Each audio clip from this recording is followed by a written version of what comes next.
చిన్న చిన్న సమస్యలకే జనానికి నిద్ర పట్టదు సరిగా. మీకు పొద్దున్న లేస్తే బోల్డెన్ సమస్యలు ఉంటాయి కదా, విమర్శలు, సమస్యలు, డబ్బులు, నిధులు, పాలసీలు, ఇట్లాంటివన్నీ.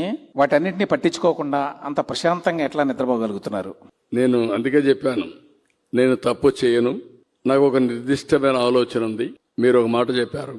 నేను జీవితంలో చాలా పనులు చేసుకుంటూ వచ్చాను. ఈ రోజు నా జీవిత ఆశయం P4 ద్వారా, పబ్లిక్ ప్రైవేట్ పీపుల్స్ పార్ట్నర్షిప్ ద్వారా చాలా మందిని స్ఫూర్తి కలిగించి, అదే కాకుండా ప్రభుత్వ విధానాల ద్వారా పేదరికం లేని సమాజం నెంబర్ 1, ఆర్థిక అసమానతలు తగ్గించే సమాజం కోసం నేను నిరంతరం పనిచేస్తా.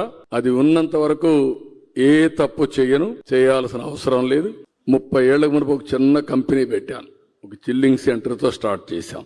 నేను ఆ రోజు కూడా ఆలోచించిన విధానం మీరు గుర్తుపెట్టుకోవాల్సింది, రాజకీయాల్లో ఉండే మేము లైవ్లీహుడ్ కోసం రాజకీయాలపైన ఆధారపడితే సరైన నిర్ణయాలు తీసుకోలేం. కాబట్టి ఫ్యామిలీకి ఏదో ఒకటి చేయాలని ఆ రోజులను చేశాను.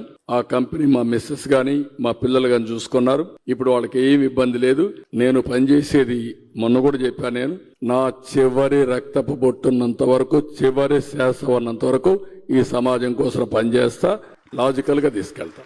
కాబట్టి అది చేసినప్పుడు ఇంకా నాకు టెన్షన్ లేదు, నిద్ర రాదనే మాట లేదు.